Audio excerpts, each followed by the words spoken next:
Sa aking pagbabalik, magandang araw mga kabayan at kadepensa, may ibabahagi na naman ako sa inyo dahil sa video na ito ay may pag-uusapan na naman tayong tungkol sa ating depensa. Pilipinas bibili ng mga bagong anti-submarine warship, pero bago tayo magpatuloy, wag mo muna kalimutan mag-like, share and subscribe, paki-follow and like na rin ang aming Facebook page na nasa description na ang link. Pinaplano na ng Philippine Navy ang pagbili ng dalawang anti-submarine platforms. Ayon kay Philippine Navy spokesperson for the West Philippine Sea Rear Admiral Roy Vincent Trinidad, na isumite na nila ang proposal para sa pagbili ng dalawang corvettes na mayroong anti-submarine capability. Malaki aniya ang pangangailangan ng Pilipinas na makabili ng karagdagang modernong barko dahil sa lumalalang banta sa mga karagatan. Sa kasalukuyan, mayroong dalawang missile frigate ang Pilipinas na may anti-submarine capability. Ito ang BRP Jose Rizal FF-150 at BRP Antonio Luna FF-151. Ayon pa kay Trinidad, plano rin ng Navy na bumuo ng teknolohiyang may kakayahang mag-detect ng mga submarine, habang ang mga ito ay nasa loob ng mga karagatan ng Pilipinas o nasa ilalim ng tinatawag na Sea Lines of Communication. Dalawang guided missile corvettes din ang kasalukuyang nakakontrata kasama ang South Korean firm na HD Hyundai Heavy Industries, kasama rito ang 6 na offshore patrol vessels.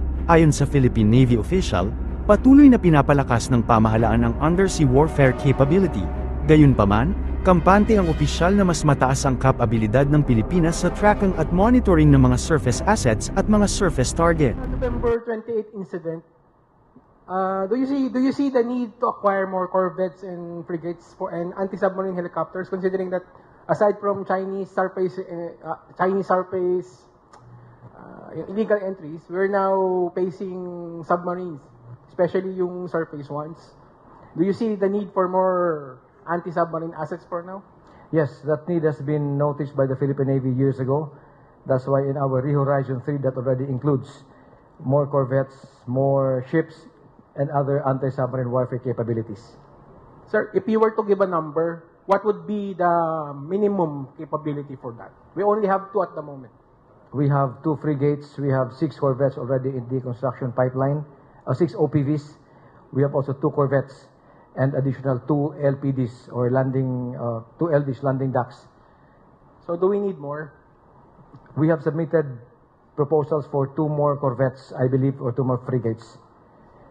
So for 4 units, all of these are anti-submarine capables, right?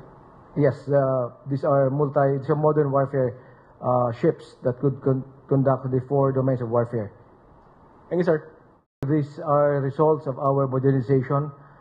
Although I could not say specifically when we started having that capability, suffice it to say with the pronouncement of the President that we are shifting from internal security to external defense, and the amplified by the SND's guidance to execute a comprehensive archipelagic defense posture, we have now oriented our monitoring towards our EEZ from internal to external. And because of this, we were able to detect, I mentioned earlier, we monitored almost 13,000 maritime traffic or ships within our EEZ for the month of November. Included here is the submarine and the 58 PLA Navy and Chinese Coast Guard. So yes, this is part of our modernization. This also means that we have greater capabilities to monitor surface assets or surface tracks or contacts than what we have to detect underwater contacts.